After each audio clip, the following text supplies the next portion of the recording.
नमस्कार। कौन है अशोक गहलोत के वैभव, जिनकी जांच कर रही ईडी। 3 नवंबर 2023 राजस्थान के मुख्यमंत्री अशोक गहलोत के बेटे वैभव गहलोत इन दिनों काफ़ी चर्चा में हैं। पिछले दिनों प्रवर्तन निदेशालय यानी ईडी ने वैभव गहलोत को समन जारी कर पूछा की और बुलाया। एक दिन की पूछताछ के बाद उन्होंने 16 नवंबर को ईडी ने दोबारा पूछताछ के लिए बुलाया है। मीडिया से बातचीत में वैभव गहलोत ने बताया था कि उन्हें फेमा विदेशी मुद्रा प्रबंधन अधिनियम के तहत सम्मन दिया गया था, लेकिन उनका इससे कोई वास्ता नहीं है। वैभव ने कहा था कि यह सम्मन फेमा के तहत आया है, लेकिन फेमा के तहत मेरा या मेरे परिवार का कोई ट्रांजैक्शन है ही नहीं। उनके पिता और मुख्यमंत्री अशोक गहलोत ने इस मामले में टिप्पणी की थी और कहा था कि कानून को अपना काम करने दीजिए, नोटिस में कोई दम नहीं है, यह एक साधारण नोटिस है। इस मामले में ईडी ने प्रदेश कांग्रेस के अध्यक्ष गोविंद डोटासरा और कांग्रेस नेता ओम प्रकाश हुड्डा के यहाँ भी छापेमारी की थी, लेकिन इन सब में सबसे ज़्यादा चर्चा वैभव गहलोत की हो रही है, इसलिए क्योंकि वे मुख्यमंत्री अशोक गहलोत के बेटे हैं। वैभव गहलोत बीजेपी सांसद और केंद्रीय मंत्री गजेंद्र सिंह शेखावत के खिलाफ लोकसभा चुनाव भी लड़ चुके हैं। वैभव गहलोत दूसरी बार राजस्थान क्रिकेट एसोसिएशन के अध्यक्ष भी बने हैं।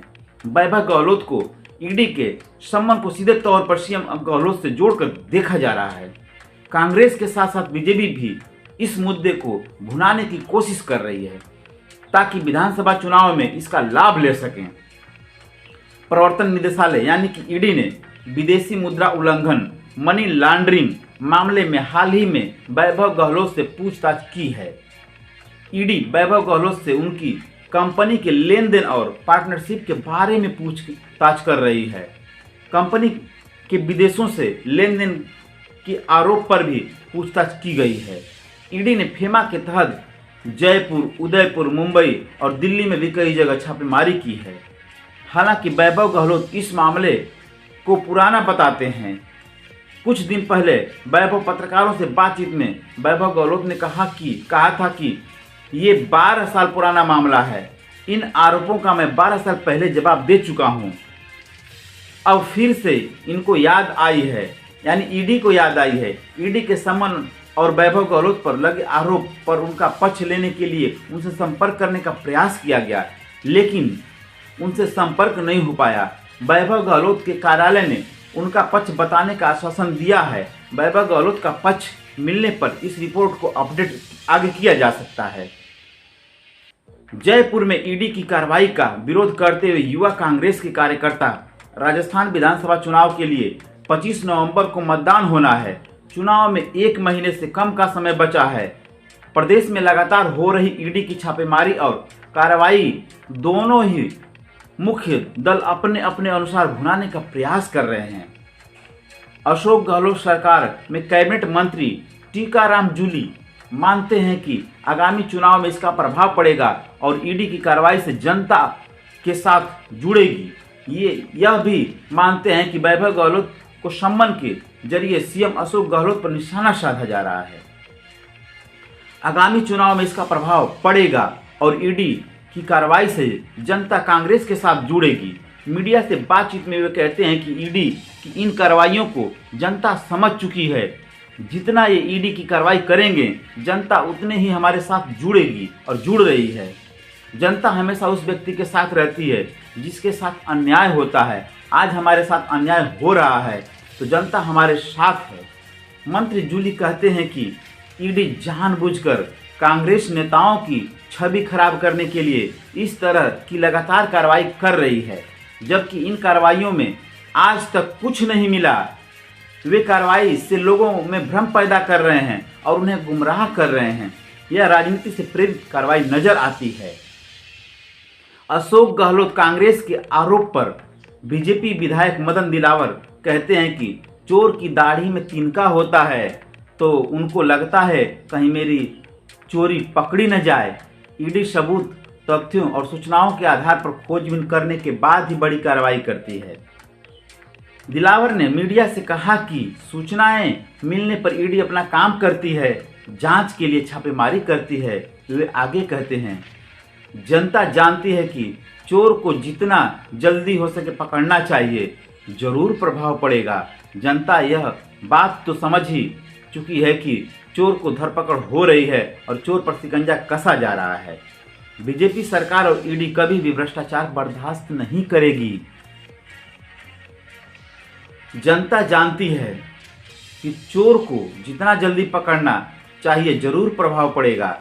जनता यह बात तो समझेगी ही, चोर की धरपकड़ हो रही है और चोर पर शिकंजा कसा जा रहा है।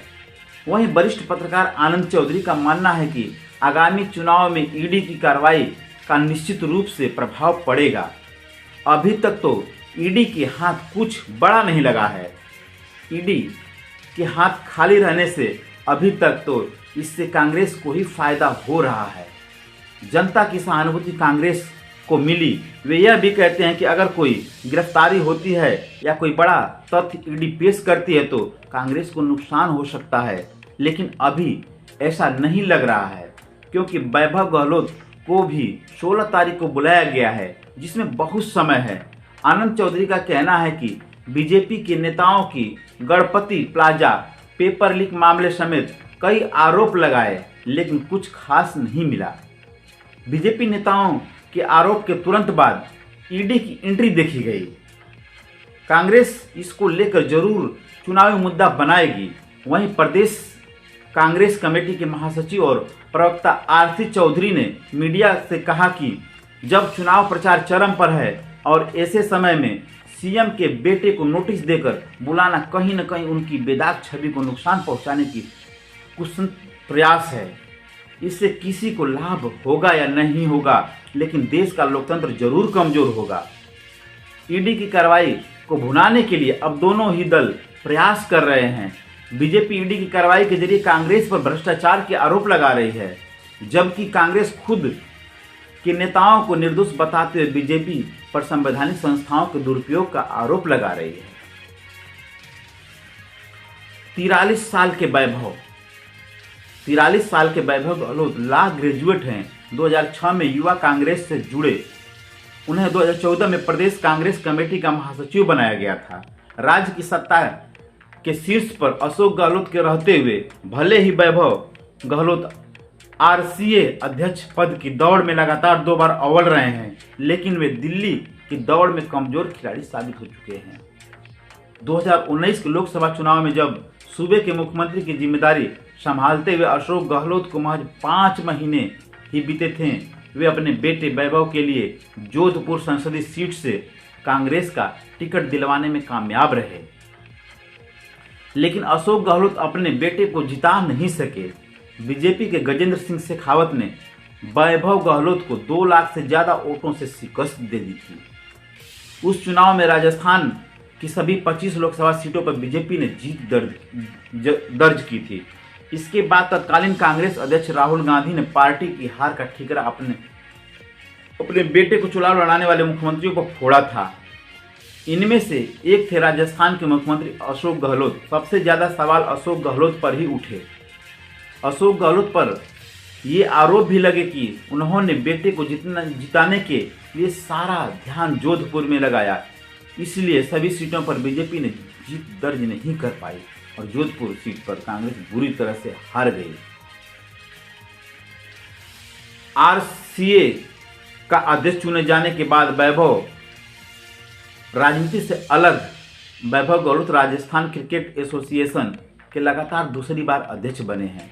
वैभव गहलोत ने पहली बार 2019 में आरसीए अध्यक्ष पद का चुनाव कांग्रेसी नेता रामेश्वर डूडी के सामने जीता था, जबकि दूसरी बार दिसंबर 2022 में हुए चुनाव में वैभव ने आरसीए अध्यक्ष पद का चुनाव निर्विरोध जीता। आरसीए में वैभव गहलोत का वैभव बढ़ाने के पीछे सूबे के मुख्यमंत्री अशोक गहलोत और डॉक्टर सीपी जोशी का बड़ा योगदान माना जाता है। हालांकि क्रिकेट जगत से जुड़े लोग मानते हैं कि वैभव गहलोत के आरसीए का अध्यक्ष बनने के बाद राजस्थान क्रिकेट को नया जीवन मिला है। लंबे अरसे बाद यहां अंतर्राष्ट्रीय मैच खेले गए। आईपीएल के कई मैच का आयोजन की जिम्मेदारी भी आरसीए ने उठाई है।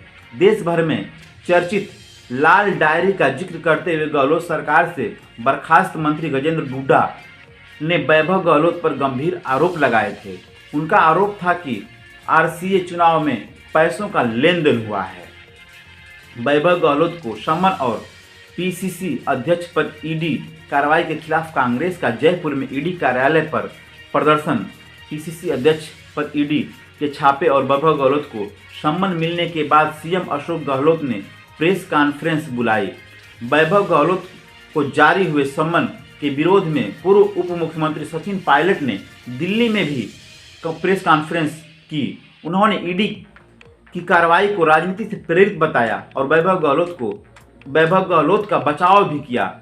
कांग्रेस प्रदेश अध्यक्ष गोविंद सिंह डोटासरा, प्रभारी सुखजिंदर धर्मांध और मुख्यमंत्री अशोक गहलोत ने जयपुर में ईडी कार्यालय पर प्रदर्शन किया। एनएसयूआई ने पीएम मोदी का पुतला जलाकर विरोध प्रदर्शन किया। इस मामले में मुख्यमंत्री अशोक गहलोत ने बीजेपी पर राजनीतिक द्वेष से कार्रवाई करने का आरोप लगाया है। सीएम अशोक गहलोत ने कहा, मेरे बेटे वैभव गहलोत को ईडी में हाजिर होने का समन दिया गया है। अब आप समझ सकते हैं जो मैं कहता आ रहा हूं कि राजस्थान के अंदर ईडी की रेड रोज इसलिए होती है क्योंकि भाजपा ये नहीं चाहती कि राजस्थान में महिलाओं को, किसानों को, गरीबों को कांग्रेस द्वारा दी जा रही गारंटियों का लाभ मिल सके।